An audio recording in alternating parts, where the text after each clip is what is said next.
નમસ્કાર મિત્રો, option trader Gujarati new learning વિડીયોમાં આપ સૌ મિત્રોનું હાર્દિક સ્વાગત છે.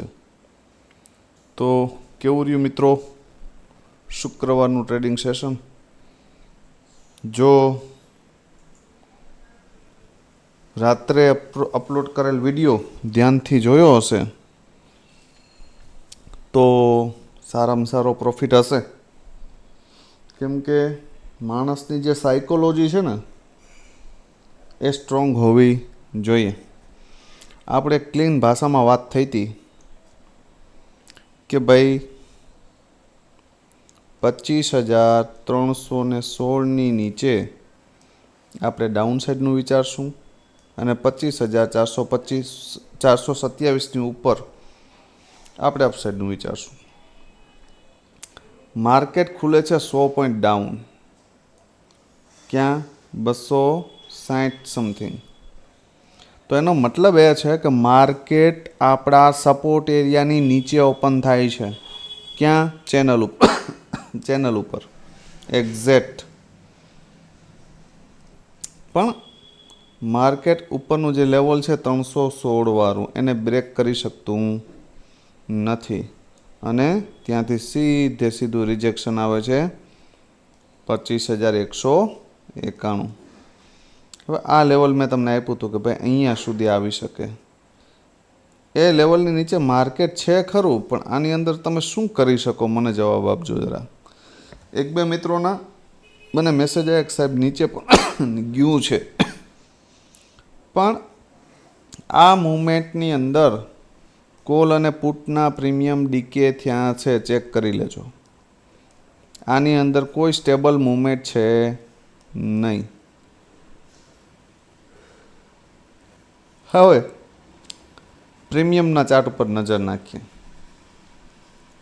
કે ભાઈ પ્રીમિયમના ચાર્ટની અંદર શું થયું છે.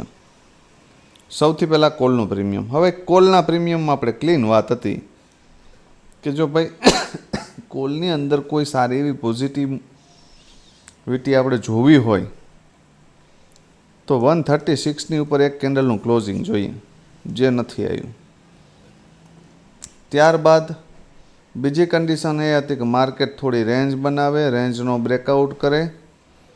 બરાબર, આ રેન્જમાં નહીં શકીએ પણ રેન્જનો બ્રેકઆઉટ થયો નહીં અને પછી રીટેસ્ટ મારે તો અહીંયાથી બેસી શકાય, પણ એવું કશું થયું નહીં. અહીંયા પણ રેન્જ બનાવી છે પણ રેન્જનો બ્રેકઆઉટ ક્યાંય છે નહીં.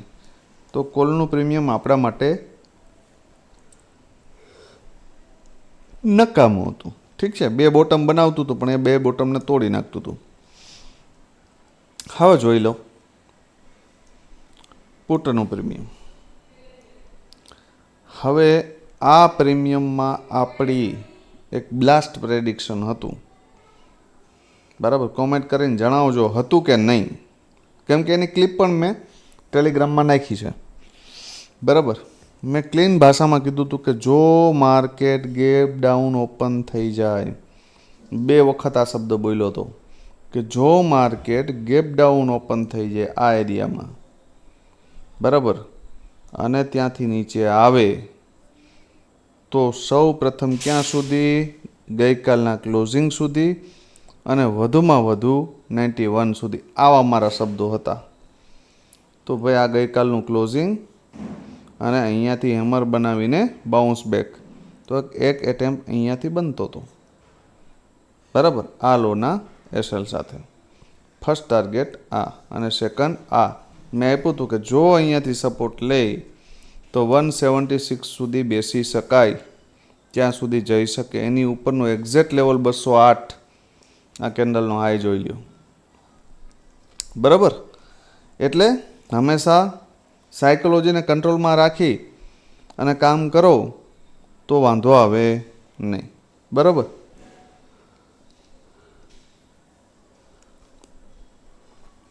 હવે જોઈ લ્યો સેન્સેક્સનું કોલનું પ્રીમિયમ. એમાં શું થયું છે? 387 નીચે ઓપન થઈ ગયો, આપણે આને ભૂલી જઈએ. ઠીક છે, આપણી કોઈ કન્ડિશન આમાં સેટ થતી નથી. હવે જોઈ લો એનું પુટનું પ્રીમિયમ.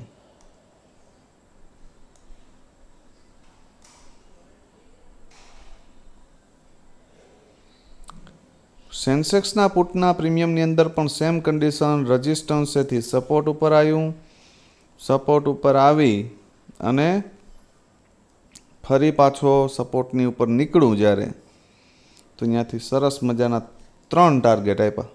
કેટલા? 3. હવે આપણે ગાડી તો લેવી છે ભાઈ, પણ ડાઉન પેમેન્ટ ભરવું નથી, એમને લેવી છે. તો આ ડાઉન પેમેન્ટનું રિસ્ક લેવું પડે તો ગાડી લઈ શકાય. સમજદાર કોઈ ઈશારા કાફી.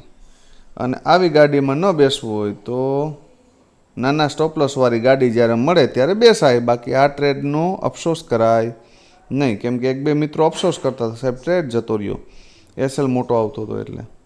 તો યા તો ભાઈ મોટો એસએલ લ્યો નોલેજ પ્રમાણે, અને યા તો એ ટ્રેડનો અફસોસ ના કરો. બરાબર.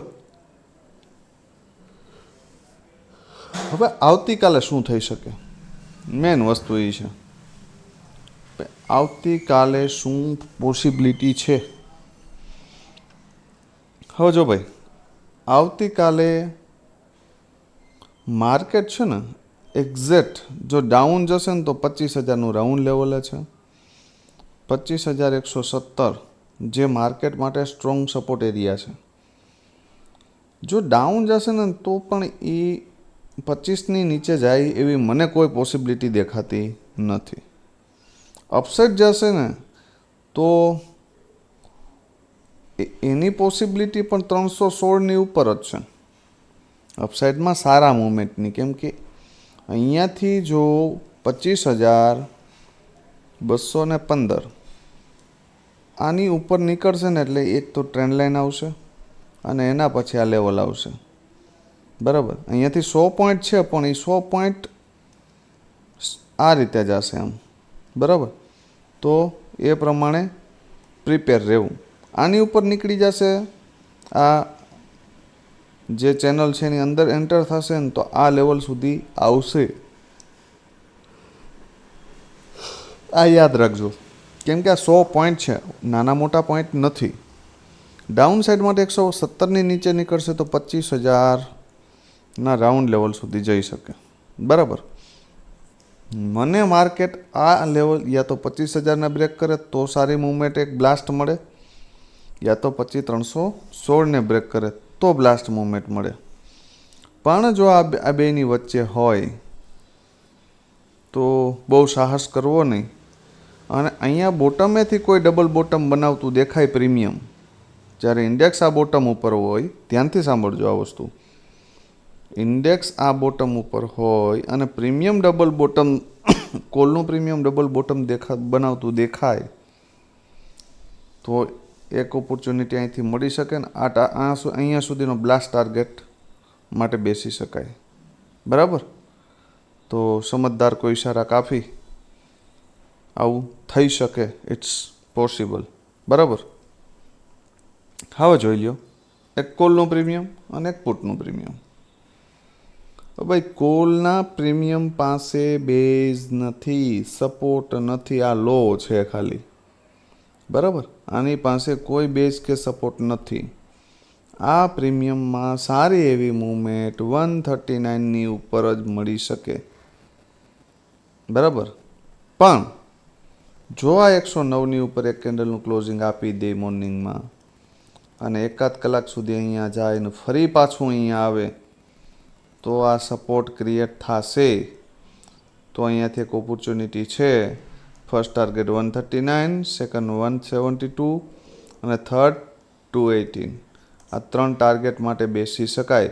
આપી શકે માર્કેટ આ 3 ટાર્ગેટ. યાદ રાખજો, કન્ડિશન એ છે કે માર્કેટ અહીંયાથી ઉપર ઓપન થાય અને નીચે આવે, અથવા તો નીચે ઓપન થાય અને આ રેન્જની ઉપર નીકળે ને ફરી અહીંયા આવે તો અહીંથી પકડી શકાય. બરાબર. આ સેટઅપ મગજમાં ફિટ કરી લેજો. ધારી લ્યો કે આ પ્રીમિયમ અહીંયા ઓપન થાય તો પણ આપણે એને અહીંયા જોઈએ છે. બરાબર. ફરજિયાત અહીંયા સપોર્ટ લેતું દેખાય, રેન્જ બનાવે તો એક વસ્તુ અલગ છે, બાકી તો એને અહીંયા જ જોઈએ છે. ક્લીન વાત છે. યા તો હું એને બ્રેકઆઉટ ઉપર બાય કરીશ, યા તો બોટમે બાય કરીશ, ગમે ત્યાં ઓપન થયું હશે. ધારી લ્યો કે અહીંયા ઓપન થયું ને એ અહીંયા સપોર્ટ લેતું દેખાશે ને તો હું અહીંયા નહીં બાય કરું. યા તો હું એને અહીંયા સુધી આવવાની રાહ જોઈ, અથવા તો અહીંથી બાઉન્સ થઈ અને આ લેવલ બ્રેક કરશે ને તો હું અહીંયાથી બાય કરીશ. બાકી વચ્ચે હું આ પ્રીમિયમને બાય કરીશ નહીં. બરાબર, તો સ્ક્રીનશોટ મારી લેજો. કોલના પ્રીમિયમમાં આ બેસ્ટ ઓપોર્ચ્યુનિટી આ લેવલ છે. કન્ડિશન મેં તમને બે કીધી એ. હવે જોઈ લો પુટનો પ્રીમિયમ. હવે ભાઈ પુટના પ્રીમિયમ પાસે એક સારામાં સારો સપોર્ટ એરિયા છે 57 અને 83. બરાબર, આ બે લેવલ ઉપર માર્કેટ આવે અને સપોર્ટ લેતું દેખાય તો એટેમ્પ મારી શકાય. પણ મારા મત મુજબ 57ની આજુબાજુ દેખાય ને તો એક એટેમ્પ મારી શકાય. ક્યાં સુધી? 122 સુધી. ક્યાંથી? 57થી. યા તો આ પ્રીમિયમ 33ની આજુબાજુ મળી જાય, બરાબર, તો પણ આમાં એક સારામાં સારી ઓપોર્ચ્યુનિટી છે. ક્યાં સુધી? તો કે ફર્સ્ટ લેવલ 83, સેકન્ડ 122. બરાબર. આજે પણ ફરી કહું છું ભાઈ કે જો આ પ્રીમિયમ આ એરિયામાં ક્યાંક ઓપન થઈ જાય, હેવી ગેપ અપ ઓપન થઈ જાય, તો આને અહીંયા આવવા દેજો, યા તો વધુમાં વધુ આ ક્લોઝિંગ આવવા દેજો. અહીંયાથી બાઉન્સ બેક કરી શકે અને આ ઉપરના જે લેવલ છે ને એ ટાર્ગેટ મળી શકે. યાદ રાખજો, ક્યાંથી બાઉન્સ કરશે? તો અહીંયાથી. બરાબર, તો સ્ક્રીનશોટ મારી લેવો. આ ત્રણ કન્ડિશન છે. બેસ્ટ બાઇંગ એરિયા 33 અને 57. બરાબર, અને જો ઉપર ઓપન થઈ જાય તો આ અથવા તો ક્લોઝિંગ. બરાબર, આ મગજમાં ફિટ કરી લેજો. હવે જોઈ લો સેન્સેક્સના બે પ્રીમિયમ. સેન્સેક્સમાં સેમ કન્ડિશન. કોલના પ્રીમિયમ પાસે બેઝ નથી કે સપોર્ટ એ નથી, લો છે ઓનલી. આ પ્રીમિયમમાં સારામાં સારી ઓપોર્ચ્યુનિટી 308ની ઉપર. પણ કેવી કન્ડિશનમાં? કે માર્કેટ અહીંયાથી સીધું આની ઉપર બ્રેક કરે, બરાબર, અથવા તો અહીંયાથી બ્રેક કરે ફરી નીચે આવે તો આ સપોર્ટનું કામ કરે અને અહીંયાથી બાય કરો તો આ ટાર્ગેટ 540 સુધીનો લઈ શકાય. પણ કેવી કન્ડિશનમાં? રીટેસ્ટ ઉપર. બરાબર, પણ ધારી લ્યો કે આ એરિયામાં ક્યાંક ઓપન થઈ જાય અને જો આ એરિયામાં આવે તો એક ઓપોર્ચ્યુનિટી છે અને આ 899 સુધીના ટાર્ગેટ છે. પણ એના માટે 540ની આજુબાજુ માર્કેટને ઓપન થવું પડે. બરાબર, તો સારામાં સારી ઓપોર્ચ્યુનિટી 308 પછી. ક્યાં સુધી? 540 સુધી. હવે જોઈ લ્યો પુટનું પ્રીમિયમ. પુટના પ્રીમિયમમાં સારી ઓપોર્ચ્યુનિટી ક્યાં છે ભાઈ? તો કે 134 અને 63. બરાબર, હવે જો માર્કેટ આ એરિયામાં ક્યાંક મળે, સપોર્ટ લેતું દેખાય તો મોર્નિંગમાં 134થી 286 સુધીનો ટાર્ગેટ આપી શકે. બરાબર, ધારી લો કે માર્કેટ થોડુંક ગેપ અપ ઓપન થયું અને આ પ્રીમિયમ સીધું અહીંયા મળે તો અહીંયાથી એક ઓપોર્ચ્યુનિટી છે અહીંયા સુધી. બરાબર, ધારી લ્યો કે આ માર્કેટ અહીંયા ઓપન થયું તો ભાઈ એને અહીંયા આવવા દેજો, યા તો ગઈકાલનું ક્લોઝિંગ યા તો 196. અને અહીંયાથી સપોર્ટ લેતું દેખાય તો 399 અને 590 સુધીના ટાર્ગેટ મળી શકે. તો મિત્રો શુક્રવારે શું કર્યું છે આપ સૌ મિત્રોએ? પ્રોફિટ કર્યો છે કે લોસ? એ આજના વિડીયોની નીચે કોમેન્ટમાં જણાવજો.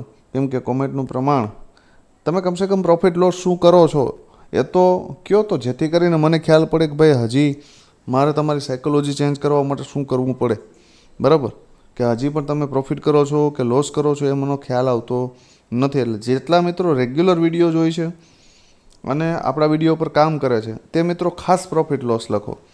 બરાબર, જેથી કરીને મને ખ્યાલ પડે કે હજી મારે તમને કઈ રીતે ગાઈડ કરવાની જરૂર છે. બરાબર, તો વિડીયોને બને એટલો વધુમાં વધુ મિત્રો સુધી શેર કરજો, લાઈક કરજો, ચેનલને સબસ્ક્રાઈબ ન કરી હોય તો કરી લેજો અને કોમેન્ટ કરતા રહેજો. બરાબર, આવતીકાલે ફરી મળીશું નવા વિડીયોમાં. ત્યાં સુધી જય માતાજી, હર હર મહાદેવ.